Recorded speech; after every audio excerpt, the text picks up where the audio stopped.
All right, it's 12 o'clock on Wednesday, so it's time for another Iowa Learning Farms Conservation Webinar. So welcome to the 2022 Conservation Webinar Series. And so excited for the webinar today and excited for the 2022 webinars. Happy New Year to everyone, and thank you for taking time out of your schedule to listen into one of the webinars. All previous webinars, or almost all of them, are archived on the Iowa Learning Farms website. So if there's something you might have missed, go have a look there. I'm Matt Helmers with Iowa State University, and I get the great pleasure of helping to host the webinars, but a lot of other people do all the background work. So I get to just come and listen and help go through the questions. So it is my great pleasure to introduce a friend of the Iowa Learning Farms, longtime friend, Kevin Erb from University of Wisconsin Extension. And Kevin was on, I can't remember if it was 2020 or 2021, but he came and talked about tile drainage. And so today he's going to talk about some manure spills, kind of what he's seen from 15 years in Wisconsin. So with that, I will turn it over to Kevin. And Okay. as always, feel free to type any questions into the chat box, and we'll get to Kevin at the end of his presentation. Okay, thank you very much for the introduction, Matt, and we'll go ahead and get started here this morning. So just double checking that folks can see my screen on theirs. Yep, I can okay. On my end. Sounds good. So what we're going to be talking about here over the next 25 minutes or so is really the root causes of manure spills. We've been looking at studying the root causes over a 15-year period now, and we really know that we can prevent problems if we know why they occur. And so my goal out of today is not only to give you an idea of what we're seeing in terms of the causes behind manure spills, but also get you to think a little bit about some of the things that you can be doing to prevent them from becoming a problem in your own operation as well. So manure spills, we like to say sometimes, are what nobody really wants to talk about. And the reality is that even though when you start looking at some of the anti-animal agriculture Facebook groups and websites out there, there's a lot of talk about the environmental damage of manure spills. In reality, what we found 15 years ago was there was very little data really to document how many spills happen, why they happen, and the environmental impact. And obviously, as I alluded to, you can find the worst by Googling some of those news sites or some of those other sites. But what we know from the work that we've done over the past 15 years is most manure spills and incidents are taken care of. They have very minimal, if any, environmental impact. But the other thing is that they're not reported. There's a whole lot of manure spills that happen that are minor, they're addressed, and are really not reported to the state agencies like they should be. But if we don't know why they're happening, it's much harder to prevent problems. And the key take-home message, as we've created intentional manure spills like the one you see pictured here as a training exercise, is that it's not illegal to have an accidental spill. Failing to clean it up, to report it and document you did the right thing, is where you as the livestock farmer or custom manure applicator may be running into problems into the future. So one thing most folks don't know is that insurance companies will provide a significant discount on your farm or your business liability policy if you have a manure spill response plan in place, and if the staff of the farm or the manure hauling firm have annual safety training. And the insurance companies we work with typically will offer up to 50% off of the pollution policy and anywhere from 7 to 38% off that general liability coverage. For the 4-state project we just wrapped up, and we do have individuals in Iowa, Minnesota, Michigan, and Indiana that are taking part in this as well. They've saved over $500,000 in insurance premiums. The insurance industry looks at this and says, hey, if you know what to do when a problem occurs, then you're going to take the right steps and the liability is going to be less. And what we've seen over time is that farms and manure applicators that implement safety practices are seeing more than 80% reduction in what we call claimable incidences, or things that could result in an insurance claim filed against the insurance policy. And that's why the insurance companies really back this kind of effort. So the one study that we know of that exists in Iowa was done by Armstrong and his group from 1992 to 2002. And what they saw was that equipment failure resulted in about 24% of the incidences. Manure pit overflows, storage overflows were 24%, and feedlot runoff was 18%.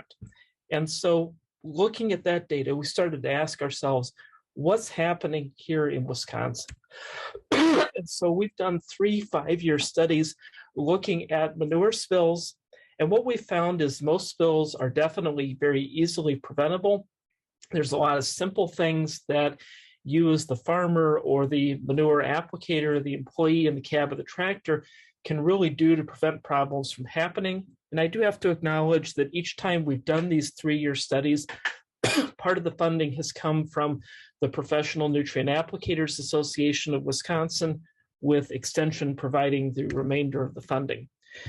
So this graph shows the last 15 years worth of spill data that we've been able to document. And I acknowledge the 3 students, or actually 4, Eric Ronk, Kayla Stencil, Rachel Osterhaus, and Reed Colostany, who helped pull together the data over the years. You'll see that there's actually 2 sets of dotted lines for 2015 to 2019. And I left this in here because when you look at it, the dashed line are all the records that we could access electronically because of the pandemic last year or 2 years ago, whereas the green line is those plus the ones that we're able to get at and look at the paper files. And I always say that the overall line is upward, but basically the regulatory agency, the university, and everyone that we talk to here in Wisconsin believes that manure spills are not going up. But what we're actually seeing is more spills being properly reported and documented across the board. So a couple of things I always point out on this chart. One is you see this dip in 2012. 2012, we had 7 weeks in spring where we basically had no precipitation, just incredibly ideal manure spreading weather. We didn't see runoff. We didn't see as many manure storage overtopping issues. And so the weather really plays a part of it. But then if I look at that dip 2015, 2016, we had significant agency turnover here in Wisconsin during that time frame, and a lot of the records were not properly kept or spills were not being documented. And so what I like to point out here is just because I see things moving up and down doesn't mean we're actually seeing more spills or less. Sometimes it's a documentation issue, and sometimes it is the weather that really plays a fairly big role. So looking at the last 5 years, and we kind of graph this out, and obviously you see that increasing trend line there. And as I said before, that's really because the records for 2015, 2016 are not as complete as we'd like them to be. But what you see month by month is we tend to see some peaks and valleys. And so we see a lot of manure incidences and runoff tend to peak in that April timeframe into early May, and then in the fall hauling season as well. So we started saying, where do the problems actually occur? So we broke them into 3 categories, actually 4. The farm, so things happen, manure storage, reception pit, prior to the manure being removed from the storage for application. And that's in the orange, or sort of that 1 o'clock position here on the pie graph. The transportation related issues are the yellow, or sort of that 7 o'clock position on the pie graph here, and land application in the green, sort of that 10 o'clock position on the pie graph. And so what you're seeing here is that on the left is the most recent time frame, and you'll see that about 40% of our spills are happening, excuse me, with transportation related issues, and about 40% are happening on the farm itself. Land application, and I'll spend a little bit less time talking about land application today, really accounts for only about 23, 24% of the overall incidences that we've documented. So kind of plotting things out month by month, This is the most recent 5-year number. And the yellow line here is transportation. That tends to peak out in that October, November timeframe, where we're moving a lot of manure, but also tends to peak in April. Interestingly enough, it peaks in May. And a lot of our corn is already in by that point. And what we're actually seeing, excuse me, is that we're making mistakes. We're rushing to try to get things done right before that corn gets planted. And because of that rush, we're not paying as close attention safety-wise sometimes, and we're seeing that increase in transportation-related instances. The farm issues tend to peak in April and also in October. And the transportation, you'll see, is flatlined in January, February, and into March, which is really good.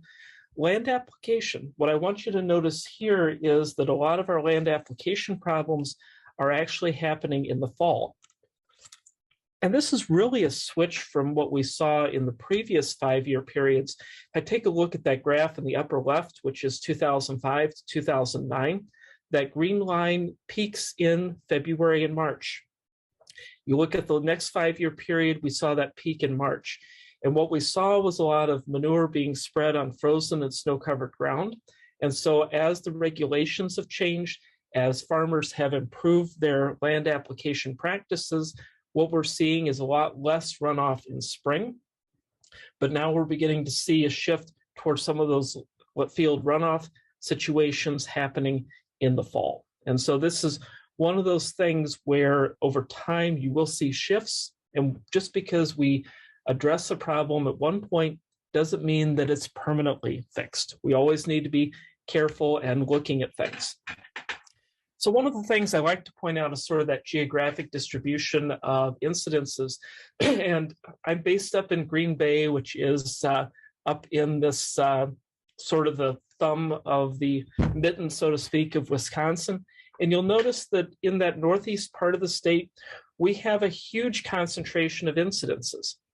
Now, we do have a lot of large farms in this part of the state, but there's not really a correlation here. But what we do have in Northeast Wisconsin is a very active anti-animal agriculture citizen group, actually a couple of them in this area. And what's been happening over time is they've been actively watching farms while they apply manure, flying drones over fields while application is going on, measuring setbacks after application in their way of trying to hold farms accountable. And so what's been happening is we thought, we're seeing a lot of citizen reported incidences, but what has actually happened is the farmers have gotten more aggressive themselves at self-reporting even minor problems so that they don't have to deal with those citizen complaints. And so if I look at sort of a map that overlaid the larger farms or even all farms over this, you would see the areas of the state where we have a very high concentration of citizen awareness, non-farmer awareness of manure spills is actually where we see more incidents occurring. It's not a cause and effect, but what's happening is because the farmers are aware they're being watched, they're more likely to self-report incidences to the appropriate agency. So let's delve into who's actually reporting manure spills themselves. And once again, we kind of go in that clockwork fashion with what's on the top here on the list being in that 1 o'clock position, working our way around the graph here. And so what was really a surprise to us in the most recent 5-year period is the percent of problems that were found during inspections. It was just under 15%. In previous studies, it was significantly less than 10%. But what I want to do is go around here. So the green at that 3 o'clock position, 11% reported by an agency. So Soil and Water District individual, DNR, EPA, driving down the road or happened to be going somewhere, observed something, and filed the report. The bottom part of that 37%, are farmers self-reported. And the next one at 5.5 are reported by the manure applicator. Statewide, just under 12% of problems are reported by neighbors, but we do have 17%. We have no idea who actually reported that spill. It wasn't documented in any of the records we looked at. And we did look at records from county land and water, soil and water conservation districts, from the state regulatory agencies. Basically, we looked at, in the most recent time period here, 729 instances. So let's first take a look at the problems that occurred on the farm. Once again, you see that drop or that low point in 2015, but the farmstead incidences tend to peak, as we saw in that chart earlier, in that April timeframe and that September-October timeframe. And if I look at what's actually happening on the farm, the top bar in each of these is the previous 5-year period. The green or lower is the most current. What we've seen is a real increase in barnyard runoff and manure stack runoff. And a lot of those were caught by those unannounced inspections. And so this is really the area where I'm suggesting that farmers need to be much more careful going into the future, is really walking by those manure stacks, making sure that the barnyard runoff structures, those spreader bars or anything else they have, are clean and functional before the snow melts and before the rain occurs itself. Where we did see improvements is leaks in pipes, the manure transfer leaks, the leaks where we put in a manure storage and then it leaks into a drain tile that was in the field previously, valve failures on manure storages as well. So we've seen some good improvements. Farms are taking more time. The mechanical issues that we saw, the physical failures of equipment, seem to be moving into the past a little bit. But what was interesting was, if I look at that manure storage overtopping, considering how wet 2018 and 2019 were, I expected to see a lot more, and we didn't. So let's delve into that here a little bit deeper and look at our manure storage and our barnyard runoff here. And so what we can see is that our manure storage overtoppings tend to peak in September and October. Now, September is not usually a wet month. What this is telling me is farmers are not walking behind the barn to see how full the manure storage is in September. And that's something you can be doing, you should be doing on a weekly basis, just to see how full that storage is. Barnyard runoff really tends to peak when we would expect in April with that heavy precipitation that we get. But I'm also seeing a lot more barnyard runoff than I should in the drier months of summer. And once again, it's a maintenance issue, making sure that any runoff control that you have on your barnyard control system is maintained the way it should be. So here what I've done is just broken out the same two manure storage overtoppings. The blue is the previous 5-year period, and the green is the most recent, with what's on top or the darker being the wetter years out of 5. And what I point out here is that when we look at manure storage overtoppings, we really seem to be seeing an increase more recently in that September-October timeframe. Part of that's due to the wet weather, and we can see that, but we really need to be more cognizant of walking behind the barn and seeing how full those storages actually are. Land application instances, just a real quick insight here. I'm a little surprised by how many runoff problems we have in that January-February timeframe, given the fact we've moved away from a lot of fall, late fall frozen type of land application, but they still are occurring. Drain tile incidences, we tend to see a lot of manure in drain tile. In the Midwest, it's primarily hog manure when the solids content is less than 2.5%. In Ohio and Iowa. Here in Wisconsin, because we have dairy manure, it's that real watery dairy manure, less than 2.5% solids. And it seems like that fall timeframe when we're applying most of the manure is when we see the problems. If you've got a field with drain tile, take a look at that outfall during and after application to make sure none is actually escaping into surface water. Transportation-related instances, we did look at whether a custom manure hauler was involved or not. And I will say here in Wisconsin, custom manure haulers handle about 2/3 of the manure volume, but only have about 1/3 of the actual reported instances. And so what you can see here is that we are seeing sort of that little bit of an uptick trend in transportation instances. Part of that, once again, is due to bad data, or not enough data, I should say, for 2015. Delving into transportation-related instances, the one thing I will point out here is that vehicle accidents caused by our own party, we split that out between the most recent and the previous one. How many times was that a tanker tip over? And it was almost always an equipment tip over. Dragline instances have really increased, and we think that's because more people are using draglines out there, and we have seen some other changes as well. One of the more interesting things we saw was that when we had a transportation incident involving a valve that accidentally was opened, we had 32 incidences of where the valve accidentally opened while the truck was going down the road, or the tanker. And of those, more than half occurred within 1/10 of a mile of an intersection. We had to ask ourselves why. And it turns out that a lot of times the valve opening switch is right next to the Jake brake switch on the semi, and just instinctively reaching over, flipping the switch and hitting the wrong one. When we look at just breaking out dragline versus non-dragline, draglines tend to impact surface water more often than other transportation methods, probably because we're moving 800, 1,000, 2,000, in some cases 3,000 gallons a minute through a dragline, and very quickly we can see a problem occur. Moving forward here, and I realize my time is short, when I look at dragline issues, we did have 119 that we really delved into a little bit deeper. 40 of those were hose breaks. 21 of them involved couplings or clamps. And so making sure that that pin is in securely, as you can see by the white arrow here, the pin is not in there at all, is really important.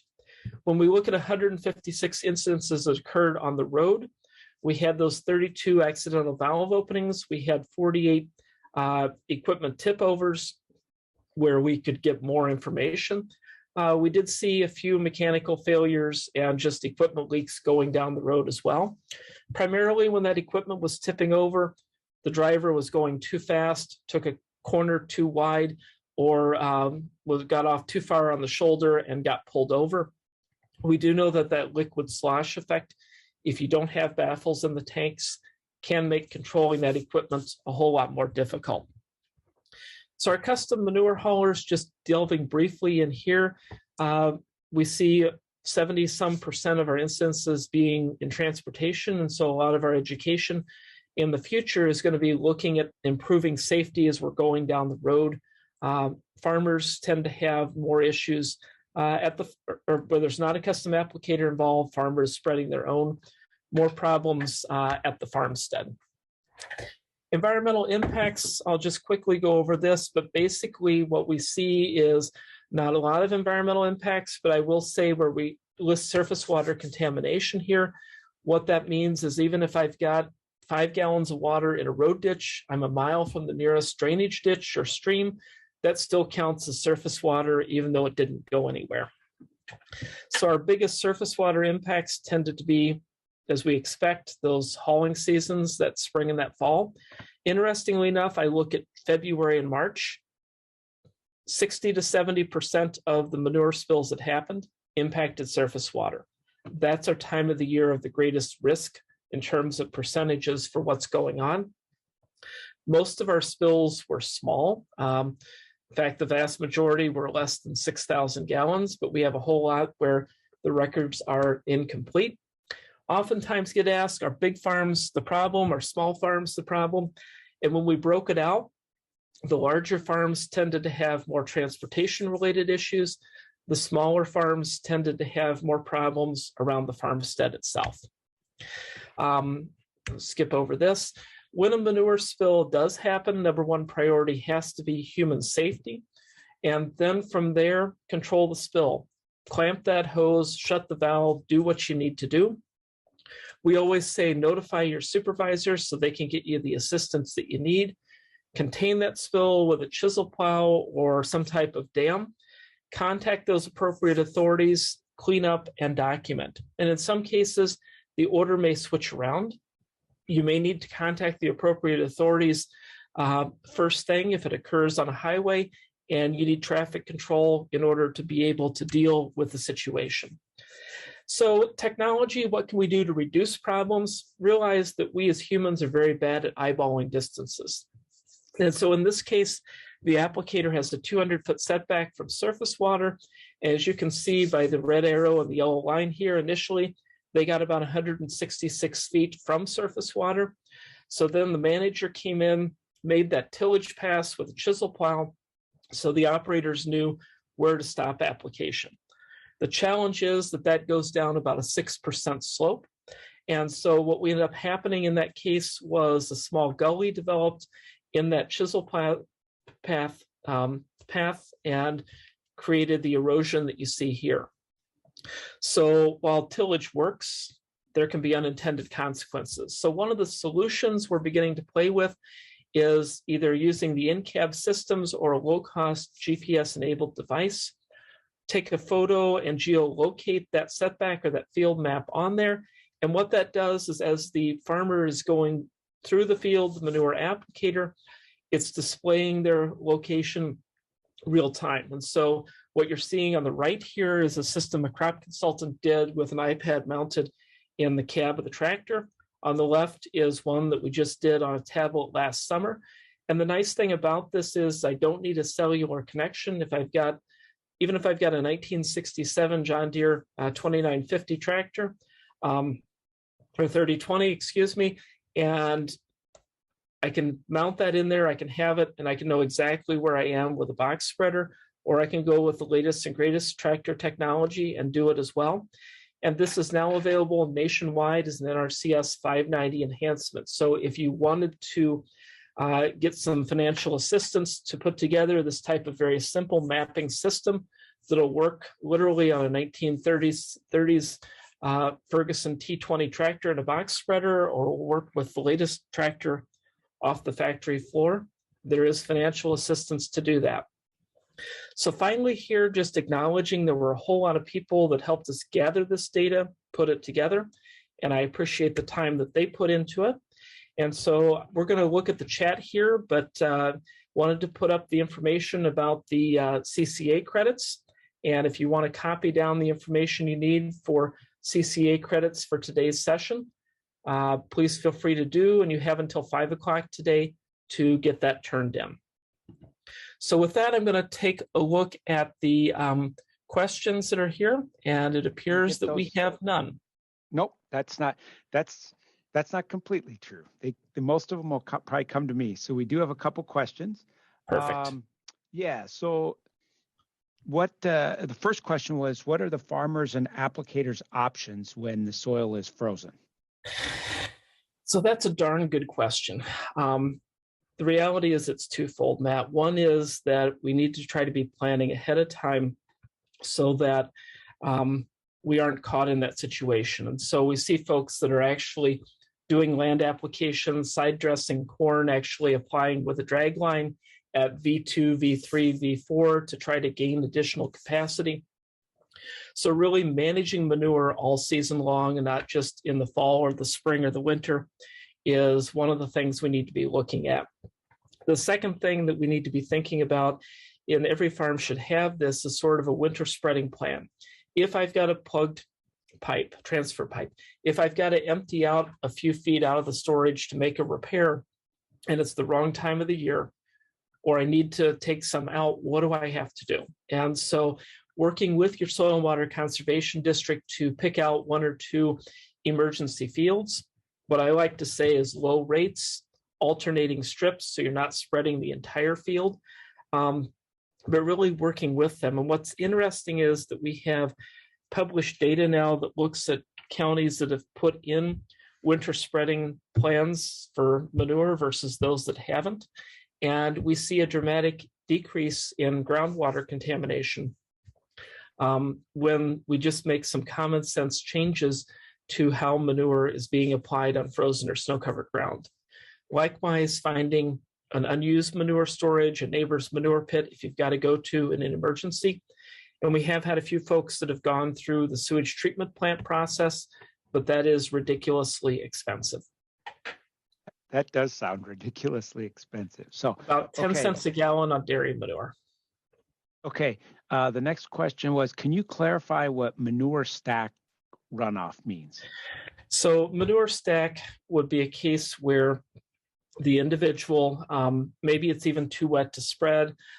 So they're temporarily moving manure from the farm, stockpiling it in the field, usually taking it out there with a semi, and then leaving it there for a few days to a few weeks before land application.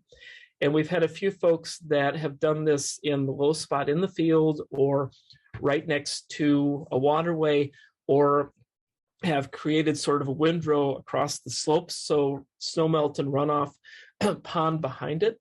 And the longer that runoff is in contact with manure, the darker it gets, the more contaminants it picks up. And so putting those manure stacks in the proper spot, designing them so that runoff water doesn't pond alongside of them, there's little things you can do to prevent that from being a problem. We got checking my other computer because there's a couple questions on that one. I have one though. While we get to that, is so you talked about maybe a little more incidence of overtopping of the manure storage, and I guess one of the things that comes to mind is, should we be thinking about kind of the precipitation amount that we design those structures for in the future, thinking that we may have thinking we might have more rainfall or more intense rainfall into the future? Yeah, definitely. So when we look at manure storage design standards done by NRCS, those are based on a 25-year storm event usually, which depending on where you are, can be anywhere from a few inches to 15 or more inches of rainfall that you've got to have capacity for. And as we've seen more intense events over the past 10 to 15 years or so, I think it's really important when we're building that manure storage to not only be thinking about adding an extra foot of capacity for something like that, but also realize that a lot of times we build that manure storage for 2,000 pigs or for 250 cows, and over time we add to our population. We increase the number of head we have without increasing the storage, and so we decrease the capacity, the number of months we have to deal with. So it's always easier and cheaper to add a little bit more capacity at construction if you can, and I think it's going to pay off in the long run. Okay, we're getting some more questions come in here. Another one is most of your storage above or below ground?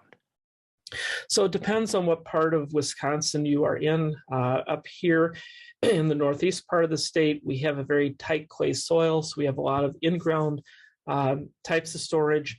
But you go into areas, shallow bedrock, karst, like you would have in northeast Iowa, and you're really doing a lot of above-ground storage for that reason. And so the type of storage is really dictated by the soil conditions, but also the environmental risk. I've got photos of a manure storage disappeared overnight into a sinkhole that opened up underneath the storage. And that's really part of the reason that we strongly recommend more engineered above ground structures in those shallow bedrock areas. All right, this one's, there's two that are somewhat related. So you talked about kind of maybe the incidence of reporting up around the Green Bay area in northeast Wisconsin. And so do you think that the local citizen watch groups have helped, or have they just increased the amount of reporting, and does increasing that amount of reporting help?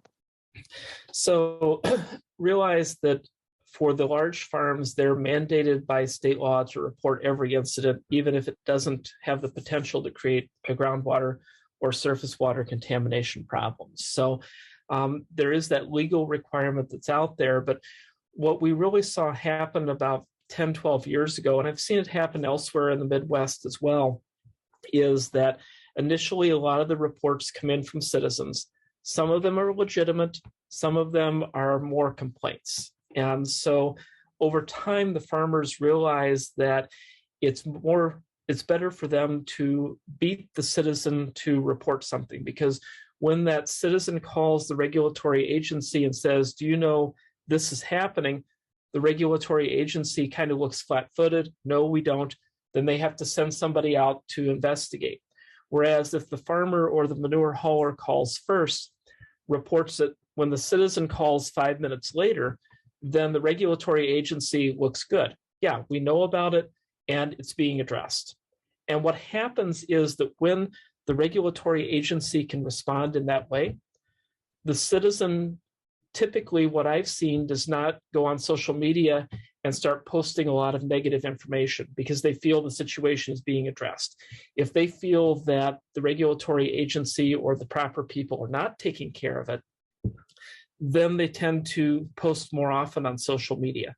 And I don't have any scientific data on that. It's just looking at what I see online and who reports first. It just seems like that's the case. I guess in my mind that I'm kind of getting back to that. So if they are doing more reporting, I guess, hopefully then that makes them think a little bit more to be careful, because otherwise they are going to have to report. So, right. It's not only that, but realize that if something happens, then everybody driving down that township road is going to see what's going on. And so there's a lot of downtime involved, and preventing spills prevents downtime. What types of state requirements or regulations do you think have been most helpful for reducing spills? So I think that in terms of what's been most helpful, it's been some of the messaging that we've done here in Wisconsin, and we have more reported manure spills in Wisconsin than it seems like any other state. And I think it's part of it is that we've really gone out and said, it's been a unified message between the DNR and the animal agriculture industry and the counties, in that having an accidental spill is not illegal. Failing to deal with it, failing to report it is where you're going to get in trouble. And when we look at the penalty data, we see that if it is truly an accident, if it's dealt with appropriately, the chances of there being a significant fine or penalty are actually fairly low. Having said that, there's requirements in state law that if you kill a trout of a certain size, there's a certain financial penalty for that. And so that penalty is separate. But where there's negligence involved, where there is human error and then the right steps were not taken, that's where we tend to see the bigger penalties and the bigger fines. Likewise, if we see individuals that consistently have problems, those are the folks that tend to get in more trouble than those that have a problem and deal with it properly. I suppose this could depend on state, but when purchased manure is custom applied, who is responsible for over application? So it not only varies by the state, but it also varies by farm size. And so some states basically say she who has control of the manure at that point in the tractor or the tanker or the truck is responsible. Other states look at it, and so for example, Wisconsin, if it is a permitted facility, the responsibility always goes back to the permitted farm. So if I have a permitted farm, a custom manure hauler, and it's being put on a small operation, and that small operation is required to incorporate within a day, and they don't, and we get a big rainfall event, ultimate responsibility is actually going to go back to that large farm. Whereas if it was a smaller farm, then the responsibility may fall to somebody else. And so it is going to be state specific and situation specific. It's kind of going back to not the previous one, but the one before that. You talked about the unified message, and did that take a big effort to get that unified message? It did initially. There's a story here behind it, but we had a farm that lost about 5 gallons of manure into a pond that was about 4 acres in size. And the regulatory individual that showed up directed the farm to pump down several million gallons of water, haul it to a sewage treatment plant, bring out city water, fill the pond, drain it again, send it to a sewage treatment plant, and then fill it a third time. And the farmer called me and said, what the heck is this guy wanting to do? And what we found out was that the first responders to manure spills really didn't have good training on what it was they were dealing with. And so jointly with the Wisconsin DNR, we sat down, kind of created a strategy for dealing with spills, but then put together a set of basically live action manure spills where we created, in Wisconsin, we've done more than 20 live action manure spills using actual manure and showed folks how to contain and clean it up. And part of those discussions in doing that was really trying to make sure that farmers knew and manure haulers that if it was truly an accident and they took the right steps, they were not going to get in trouble. And that message really seems to resonate, and it's the honest truth. Each state's going to be a little bit different, but we need to be proactive. That's pretty cool that you're able to do that many with real manure, because I know that's been a question, or haven't been able to do that in a lot of field days. Usually it's water, I guess. But yeah, some states have limited us to water, but Pennsylvania, Wisconsin, and several other states have allowed actual manure in a controlled situation. And we'll keep answering questions here, but I do, Matt, want to put up the information on next week's in case people do need to pop off. But go ahead and ask the next question. Okay. Yep, the two more here that have, at least right now, but could they compost more of the manure? So composting is definitely a very good management strategy. The key thing is that you've got to be able to deal with the water. So ideally for composting, we want to be in that roughly 55-60% moisture in that manure to allow air to get in and to prevent overheating. Raw manure from a cow is about 88% water. And so once we start thinking about capturing precipitation and any waste feed or anything else, part of it is that we've got to put something in there that can absorb some of that moisture and allow for composting to take place. For a large farm, if you're doing composting outside, it can take up quite a bit of acreage. We do have a number of farms using separation technology and then composting under roof. And that does seem to be working very well. What I like about it is that it widens that window. So I can take that composted dry material, I can land apply it out there, on top dress it on forage crops. I've seen some folks actually go out and top dress on corn as it's emerging, or pre-emergence on corn or soybeans, driving with in tracks so you're not running down the crop, etc. But there's a lot of potential out there to utilize composting as a management strategy. Okay, and last one that I have in here. So if somebody has something, feel free to type it in. But this one is, a lot of the overtop spillage seems to be around the time when harvest isn't completed yet, so they can't apply or conditions aren't favorable. What possible solutions would you suggest to farmers who are having trouble keeping manure in their pits due to this bad timing? So we talked a little bit about that earlier. I still like the idea of going out and taking some of that manure off and side dressing corn. And so we have folks doing drag line at V3, V4 corn. There's a few folks that are actually playing with specialized equipment that can go in up to pollination. In fact, I was working with a company in Illinois that was looking at a fully automated system to kind of irrigate some of that on. And so really taking some out in summer if we can, but then also making sure we've got enough capacity. And I do have a few folks that have said, I'm going to plant some corn that's maybe 10 days earlier in maturity.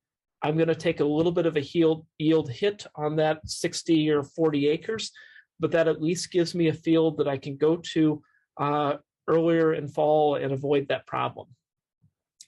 I did have one question that came to me here via the chat, and that is that a few applicators have had, and farmers have had challenges getting the insurance discounts. And what I found a lot of times is, yes, we've got a number of companies we work directly with, but it's really a matter of having that insurance agent reach out to the risk reduction people in underwriting. And that's really the key on the insurance savings, is getting to those underwriters, and they're going to have the information about what they want in terms of risk reduction. And each insurance company is going to be a little bit different, but working directly with that underwriter and that local insurance agent are really the critical things. And to that person, I don't know if they're still on here or not, but more than happy to sit down on a phone call with the insurance agent and the underwriter and kind of explain how some of the competition has made this work. And last one here, with that composting, what is done with the water that may be removed? So the answer is it depends. I've seen some folks that have found a source of drier material where they're actually taking directly from the barn and doing windrow composting. Usually those are smaller farms. But what I see a lot of times is we still need that manure storage. And so that liquid is going to be land applied. We have played around a little bit in some states in the Midwest with center pivot irrigation, taking that out onto standing crops. The key thing there is that I want to be pulling that water off of the top of the lagoon if I am concerned about ammonia burn and burning that plant tissue. But there's people working on the irrigation side of things. The one thing I will say is that if you want to tick off the environmental group in the neighborhood, say you're going to start center pivot irrigating manure and creating a mist of manure water floating over their house. That would not be good. That is not neighborly there. No. Okay, with that, that's the questions I have here. Kevin, again, there was a question whether the composting increases the amount of dissolved reactive phosphorus in the water runoff. So that's a question I don't know. The data I have was really mid-composting rather than the finished product itself. And I would actually have to dig into that. It's been about 15, actually close to 20 years now since I did some of that research. I don't know the answer on that one either. So, all right. I'm going to put my email address into the chat here. And so if folks do have specific questions, they can feel free to reach out to me as well. Well, thank you so much, Kevin. And again, if you're looking for CCA credits, send those to Liz Ripley at ejucums@iastate.edu, and feel free to join us next week for the webinar. But keep an eye out for future webinars as well. If it's Wednesday at noon, we'll be having a webinar. So thanks so much for attending. Again, happy 2022 to everyone. And thank you, Kevin, for a great webinar as always. And thank you for the opportunity, and have a safe hauling season. Hey, Kevin, thanks. Good to see you.